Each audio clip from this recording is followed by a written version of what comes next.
สวัสดีเนาะทุกคนวันนี้ก็อยู่หันอยู่หน้ามาใส่ไม้โกนให้เป็นประโยชน์นี่ทุกคนนี่ไม้โกนนี่เอาสิใส่เฮ็ดจันทร์ทุกคนบริทิมได้ไม้โกนก็เป็นประโยชน์เลยใส่เฮ็ดจันทร์เนาะว่าที่มาติดตามเบื้องน้ำกันเนาะมันจะเป็นอะไรจัดโกนจันทร์ไม้โกนเอาไม้โกนเฮ็ดจันทร์เนาะพี่น้องเนาะทุกคนเนาะจำนี้ติดตามเบื้องต่อไปดีเด้อทุกคนก่อนจิไปนั่นเนาะก็เอาเชือกตุ้มกุ้งปลาไว้ก่อนเอาจังเชือกตุ้มกุ้งปลาไว้ก่อนนี่เอาจากไปเฮ็ดจันต่อวะนะมื้อแรงยามมื้อกินแรง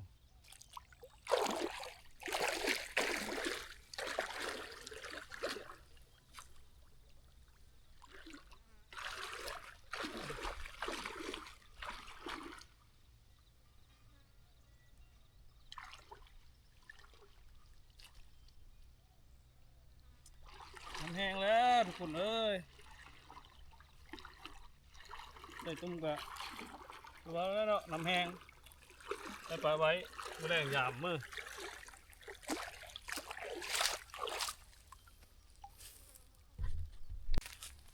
ขั้นตอนแรกครับก็หาไม้เนาะหาไม้กูนไม้เป็นกูนมาตัดแล้วก็ปาดอันนี้ออกปาดทางข้างในทางไหนนี่เอาช้อนเชือกเข้าไปนี่ช้อนเชือกเข้าไปนี่ทางนี้มันคือทางนี้มันทำแบบปาดนี่ไม่เก็ตขึ้นมานี่เนาะมาเลยรับชมกันเลยเนาะนี่ตัดนี่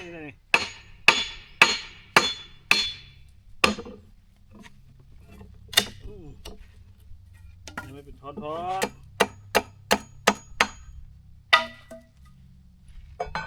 ดีมากต่อเลยนี่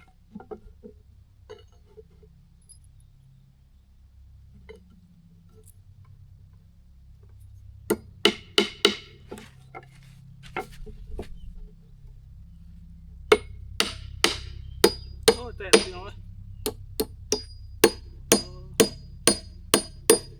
ค่อยดีไหมกันที่สองตัวที่สองตัวที่สอง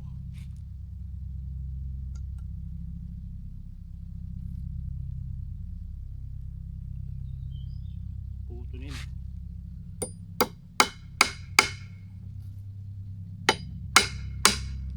เตะคือกันไม่อันนี้เหลือไปหลงก็แล้วหลงรีบพี่น้องเอ้ยนี่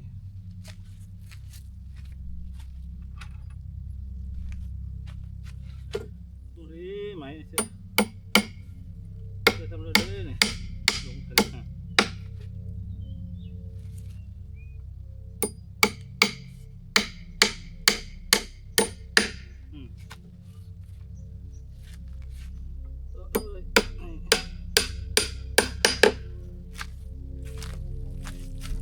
ทุกคน นี่ก็เนาะเอาเมื่อวานนี่เอาเฮ็ดจันทร์แล้วก็หมดแล้วใช่ไหมทุกคนเลยหลายวิรายการเนาะฮดพักฮดอย่างไรกับปานนั้นนะใช่ใช่แบบนี้ว่ามีไม่เป็นไม่ใช่นี่อย่างแต่งจังแล้วหาบ้านนามือหน้าพวกเราจังสีภาพไปเบิ่งนี่เนาะจนว่าเอาลงไปกลางใช้น้ำพวกละเนาะทุกคนเนาะพอดีสวัสดียามเช้าทุกคนมื้อนี้ก็มายามตุ้มอันที่เฮาใช้ไปมื้อวานนี้เนาะยามมื้อคืนนี่ก็พอได้กินด้วยทุกคนเลยแต่ว่ายังบ่ได้เอาขึ้นเลยมายามนี้ติดตามเบิ่งนำกันเนาะทุกคนเนาะมันได้บ่รู้บ่ได้ทุกคนนี่ผลเลยครับก็ทำนี้แล้วพอได้ปั้นเสาสองคนกินกันทำเรื่อยๆนี่ครับมันไปอยากทึกมันน้ำก็แห้งแล้วไม่ได้ใส่หนองไม้เนาะหนองเก่าเลยมันก็โอ้เชือกตักบิดเอามาเชือกตักบิดได้เป็นสองถ้วยสามถ้วยหมดแล้วทุกคนเลยอันนี้มันก็คือว่ามันก็มืดเนาะเบาบางไปแล้วมันนี่ก็สิได้เดินทางกลับทุกคนเพราะเมื่อนี้สิได้ลงเฮ็ดเวโรมแต่วัดจากผลพาเฮ็ดทางแล้วแต่วัดก็ที่ตามมาชมมาน้ำกันนี่แหละเวโรมนี่เลยก็ไปครับทุกคนมาเนี่ย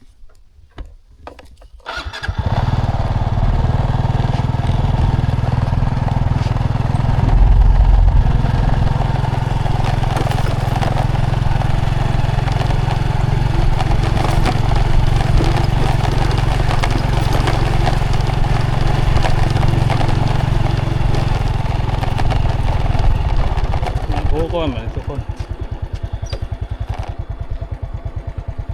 มาเฮ็ดเบลูมลงมาเฮ็ดเบลูมอยู่วัดพี่น้องเป็นที่สร้างพระใหญ่ระยะเจ้าตัวหม้อ9x10 9 เมตรคูณ 10 เมตรผู้ตีแบบผู้ตี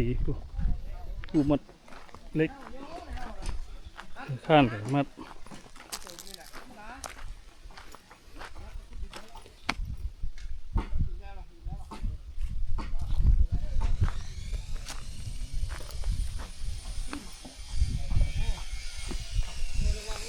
เรียบร้อยแล้วว่าคุมนั้น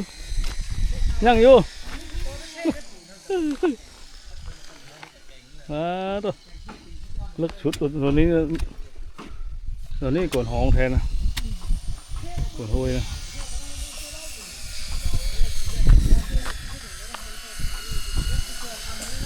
มัดเล็ก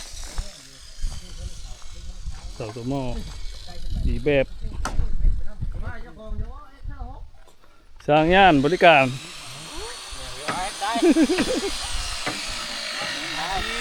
เฮ้ยไปร่มสวัสดีทุกคนนี่ก็ยินดีต้อนรับสู่ช่องเกิดมีเนาะวันนี้มาเฮามาเวร่มแล้วมาหน้ามันนี่ครับสิมาพยายามจัน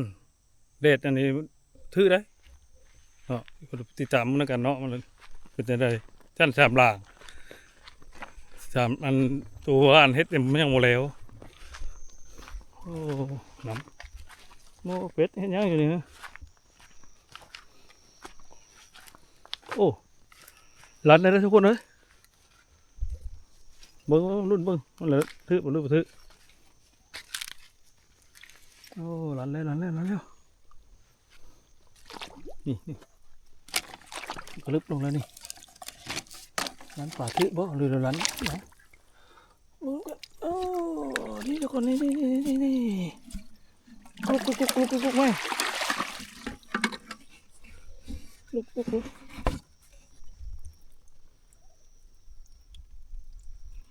โอ้ยลันบ่ทึกเลย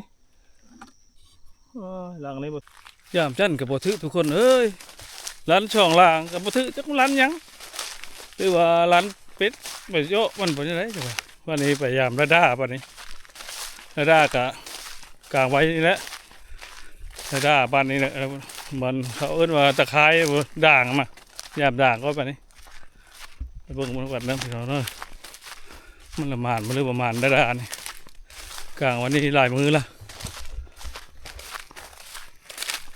แค่มาแค่หน้าแล้วถืออยู่ได้แต่ก่อนเถอะเป็นนกเขานกนั่นแหละ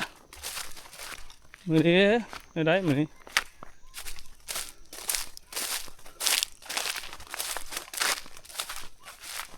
แล้วบ่ถือทุกคนเลยบ่มานนั่นนี่เถอะบ่มานนั่นน่ะนี่ใส่ไว้อยู่นี่